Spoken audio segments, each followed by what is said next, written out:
शांति। ओम शांति शांति शांति। ओम। आज के दिन हम विदुर नीति इस पुस्तक का स्वाध्याय करते हैं और इस पुस्तक में हम सप्तम अध्याय के 13 श्लोकों को पढ़ चुके हैं। सप्तम अध्याय के 14वें श्लोक से हम आज पढ़ने वाले हैं और यहाँ तक महात्मा विदुर जी ने बहुत सी ऐसी अत्युत्तम नीति की बातें महाराज धृतराष्ट्र को बताई हैं।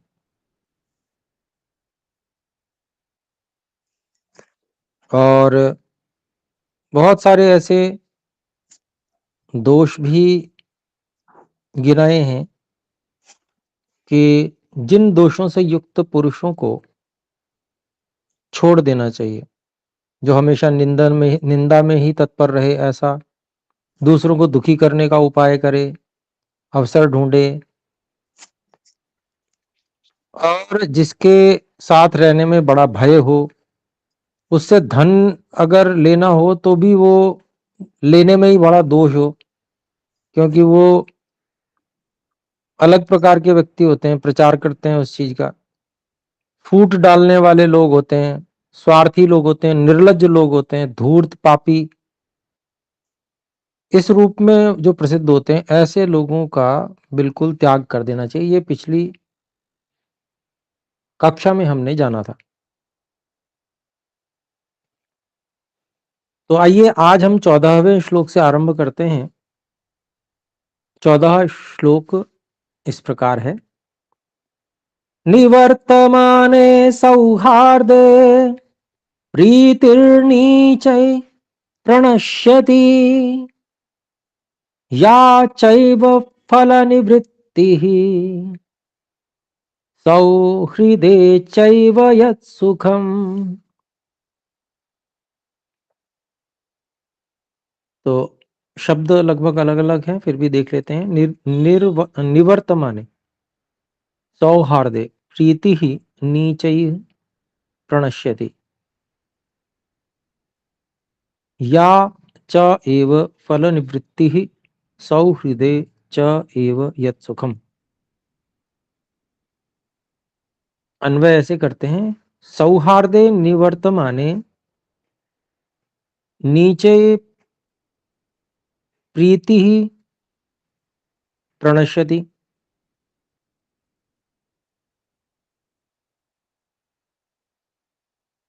सौहृदे च एव यत् सुखम या च एव फल निवृत्ति।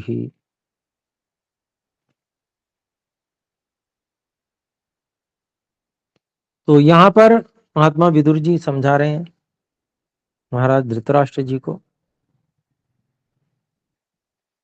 कि जब तक मित्रता रहती है तब तक तो ठीक है, लेकिन मित्रता अगर समाप्त हुई, हट गई, तो नीच जो लोग हैं उनका प्रेम भी नष्ट हो जाता है। अर्थात एक तो मित्रता समाप्त जैसी हुई तो, या किसी कारण से अब नहीं रही, तो सामान्य व्यवहार होगा। पर जो नीच लोग हैं, नीच की पहचान क्या है? वो यही है कि वो शत्रुता करता है। मित्रता समाप्त होने से प्रेम भी समाप्त हो जाता है और बल्कि उल्टा उससे शत्रुता कर लेता है। वो नीच की पहचान भी एक तरह से करा रहे हैं। फिर आगे कहते हैं सौहृदय च एव यत् सुखम। और जब मित्रता थी, जो सुख उससे प्राप्त हो रहा था मित्रता से, या च एव फल निवृत्ति ही।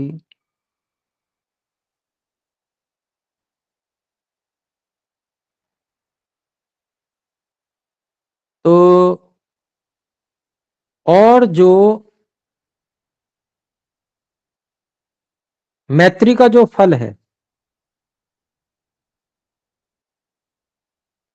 वह भी नष्ट हो जाता है। तो जो मित्रता के समय आपस में सुख था, वो सुख और जो उसका फल था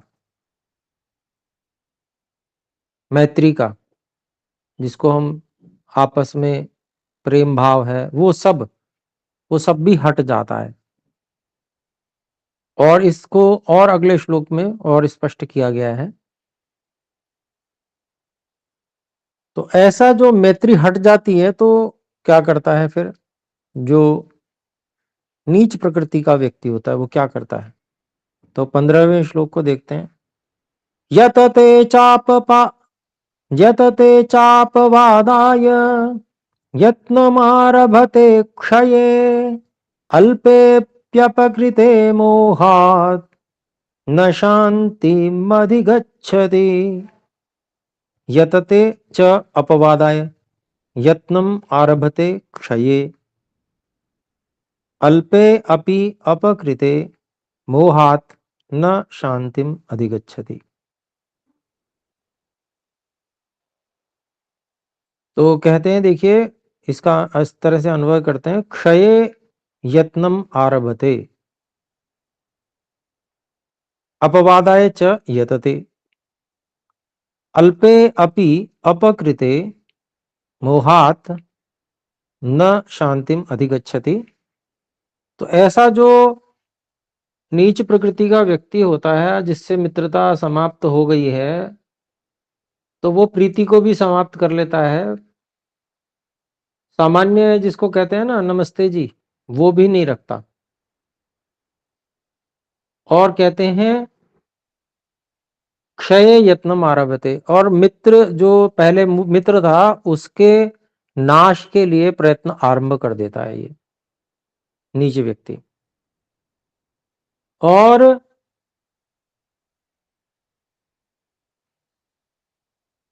अपवादाय च यतते,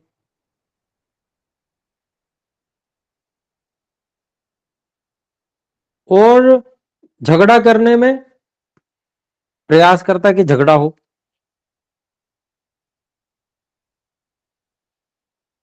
और यदि अल्पे अपि अपकृते, यदि किसी प्रकार से उसकी थोड़ी बहुत भी कुछ अपकार हो जाए, यानी कोई थोड़ी बहुत किसी तरह से हानि हो जाए,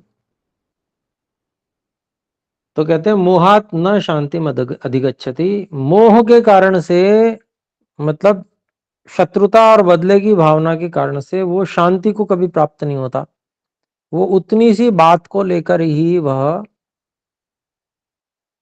नष्ट करने का प्रयास करता है पूरी तरह से। तो ये प्रकृति जो है व्यक्ति की, इसको नीच प्रकृति बताया है। फिर आगे कहते हैं 16वां श्लोक है। तादृशैः संगतं नीचैर्नृशंसैरकृतात्मभिः निशम्य निपुणं बुद्ध्या विद्वान् दूराद् विवर्जयेत्। तो बताते हैं, सुझाव दे रहे हैं अंत में 16वें श्लोक में।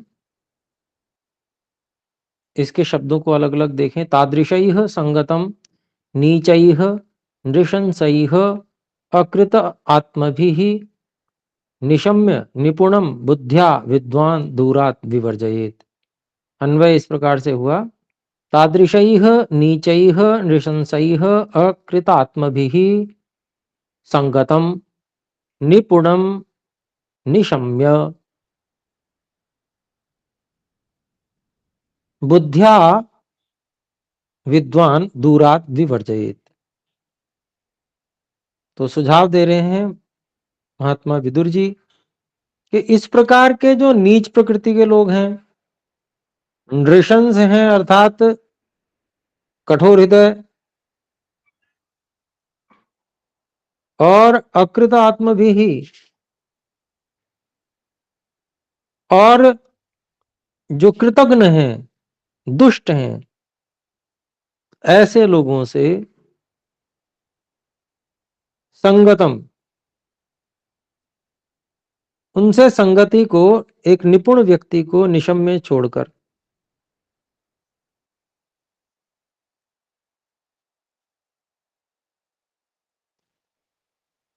और बुद्ध्या विद्वान दूराद विवर्जयेत, और बुद्धि से विचार कर विद्वान व्यक्ति दूर से ही ऐसे लोगों से मित्रता को छोड़ दे। आजकल बहुत सारे उदाहरण ऐसे आ रहे हैं समाज में, क्योंकि जो अपने समाज में एक इस प्रकार की स्थिति आ गई है कि दूसरे समुदाय के जो लड़के हैं वो अपने समुदाय की लड़कियों को आकर्षित करके और उनके साथ विवाह संपन्न करने का प्रयास करते हैं।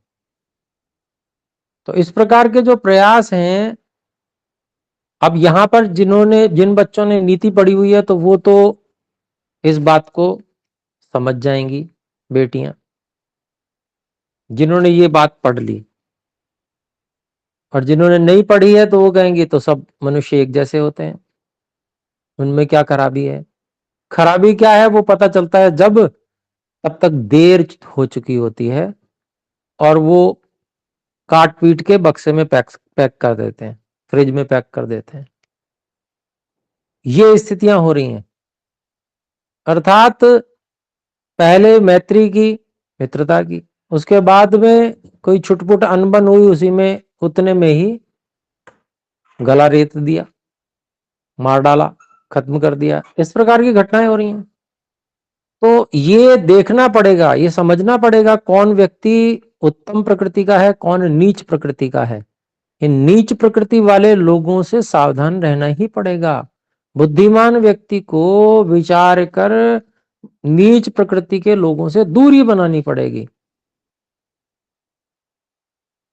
कितनी ही घटनाएं पहले पीछे पड़ जाते हैं और पीछे छुड़ाना मुश्किल हो जाता है।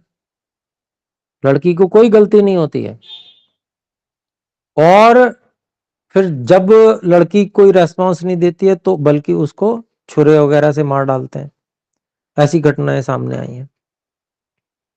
तो इन सब की व्यवस्था समाज में होनी चाहिए। माता पिता इत्यादि को और सबको पता रहना चाहिए कि क्या, कैसे, कहाँ, क्या व्यवहार किसके साथ में हो रहा है। उसमें सुरक्षा की व्यवस्था की जाए, जबरदस्ती कोई किसी के साथ में न कर सके,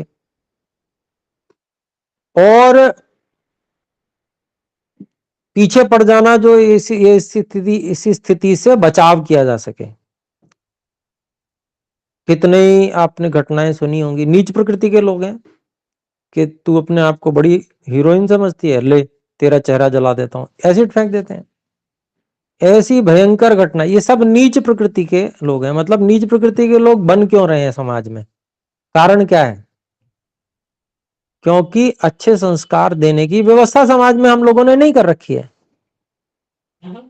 हम गलत प्रकार की व्यवस्था के अंतर्गत आंख मूंद कर चले जा रहे हैं। हम उसके लिए जागरूक नहीं है, हम उसका विरोध भी नहीं करते हैं। हम ऐसी मानकर कि हमारी मजबूरी है, इसमें ही हमें रहना पड़ेगा, ऐसा मान के चल रहे हैं हम लोग।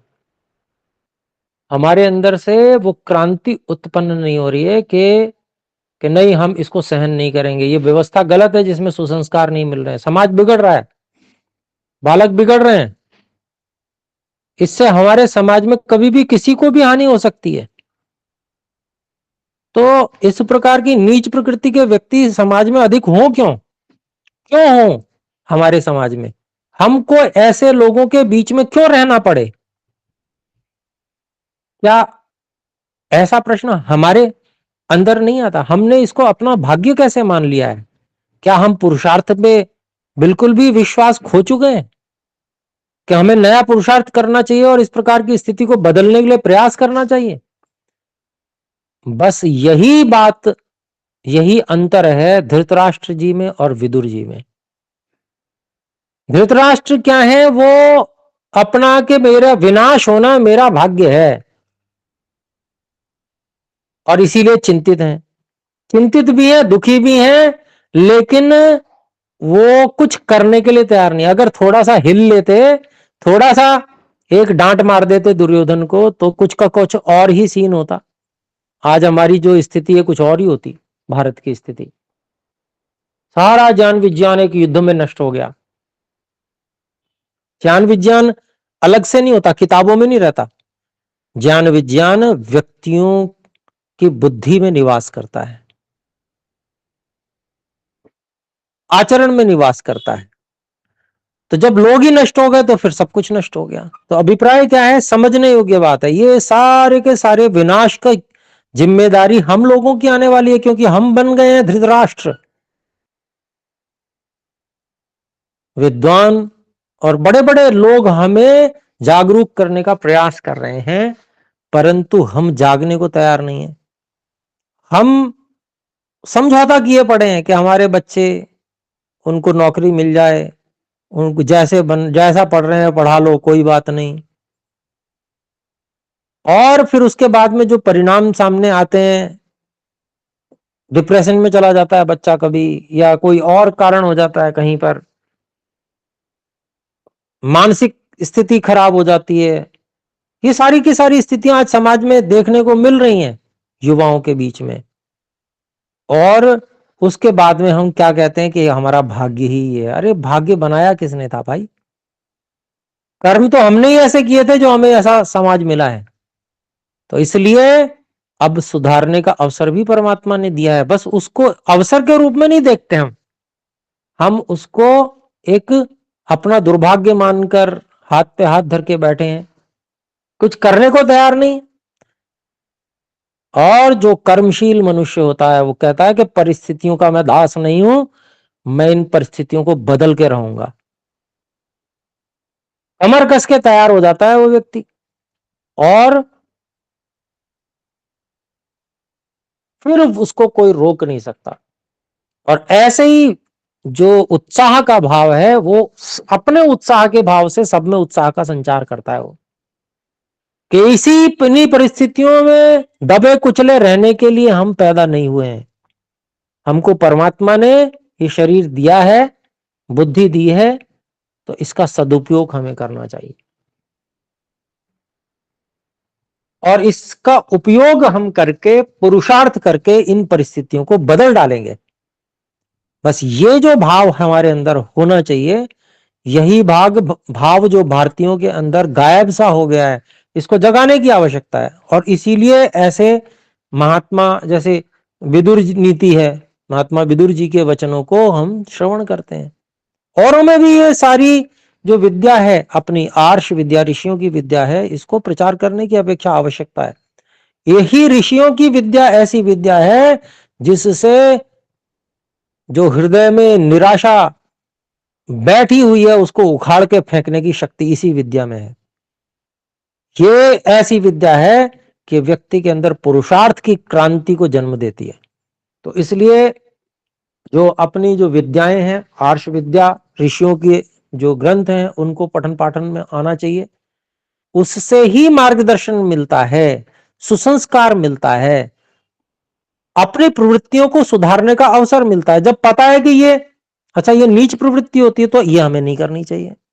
पता ही नहीं है कि ये नीच प्रवृत्ति होती है, तो उसको क्या है, उसको जस्टिफाई करता है व्यक्ति कि मेरे साथ ये हुआ, मुझे तो उससे विवाह करना था, उसने मना कर दिया, अब मैं उसको छोड़ूंगा नहीं। ये नीच प्रवृत्ति है भाई। स्वयंवर विवाह पहले होते थे, कितने ही राजकुमार रिजेक्ट हो जाते, तो वो ये थोड़ी था कि वो डिप्रेशन में चले जाते होंगे। ऐसे ही और भी बहुत सारे उदाहरण इतिहास में देखने को मिलते हैं। लेकिन हम लोगों को ये विचार करना चाहिए कि प्रतिशत क्या है। पहले भी होते थे नीच प्रकृति के लोग, ऐसा नहीं है, तभी तो लिखा है महात्मा विदुर जी ने, इसीलिए महाभारत का युद्ध हुआ। उससे पहले भी होते होंगे, लेकिन प्रतिशत कम था। प्रतिशत बढ़ा तो महाभारत का युद्ध हो गया। और अब भी प्रतिशत बहुत बढ़ रहा है, तो समझ लीजिए खतरे की घंटी है, युद्ध होना तय है। तो इसलिए ये विचार करके चलना कि आगे चलो, अब तो गया सो गया, पर आगे का भविष्य हमारा कैसा होना चाहिए। हमारे बच्चों को हम क्या देकर जाएंगे, हमारे बच्चों को हम क्या असुरक्षा की स्थिति देकर जाएंगे, नीच व्यक्तियों का साथ देकर जाएंगे, अथवा उनके लिए एक सुंदर व्यवस्था बना के जाएंगे जहां सबको सुसंस्कार पाने का अवसर होगा, जहां कोई नहीं सीख पाए वो एक अलग विषय है, परंतु अवसर सबको मिलेगा उत्तम संस्कारों का। तो अधिकांश प्रतिशत अच्छे लोगों का होगा, नीच लोग कम होंगे। सर्वथा नीच लोग ना हो ऐसा तो संसार में कभी होता ही नहीं है, परंतु उन पर अंकुश लग जाता है। जो अच्छे लोग होते हैं वो संगठित होते हैं और नीच लोगों पे अंकुश लगा देते हैं, तो वो प्रभावी नहीं हो पाते समाज में। ऐसी ही स्थिति अपने लोगों को आज आवश्यकता है। ये ग्रंथों को पढ़ के खाली सुनकर और वाग विलास कर लेने मात्र का प्रयोजन नहीं होता है। हाँ जी, बड़ा अच्छा जी, गुरु जी बड़ा अच्छा पढ़ाते हैं जी, बहुत अच्छा सुनाते हैं जी, और कथा सुनी जी और घर गए तो बस खत्म, राम राम जी, श्याम श्याम जी, खत्म बात बिल्कुल। तो ऐसा नहीं करना है।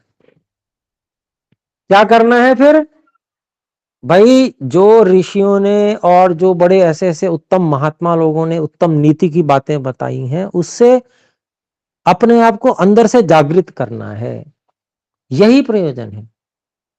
गुरुकुल क्रांति नाम भी क्रांति इसीलिए है कि ये क्रांति जगनी चाहिए। ये क्रांति जब तक नहीं जगेगी जन जन के अंदर, तब तक कल्याण संभव नहीं है। राष्ट्र में जो समस्याएं हैं उनके समाधान संभव नहीं। तो चलिए, बात हुई है 3 श्लोकों पे, क्योंकि ये बड़े मार्मिक थे इसलिए, और बहुत इस समस्या से बहुत ज्यादा ग्रस्त हैं, और रोज घटनाएं अखबारों में हमको देखने को मिलती हैं, न्यूज आती रहती है। कितनी न्यूज तो पहुंच नहीं पाती हम लोगों तक, कहां कहां घटनाएं होती हैं, कितने लोग दबाव में हैं, परेशान हैं। तो अभिप्राय क्या है कि यही एक श्लोक और देखते हैं, 17वां, कि हम जो है जागरूक हों। यही एक उद्देश्य है आर्ष विद्या, आर्ष ऋषियों के जो ग्रंथ हैं और ऐसे महात्माओं के ग्रंथों को पढ़ने का।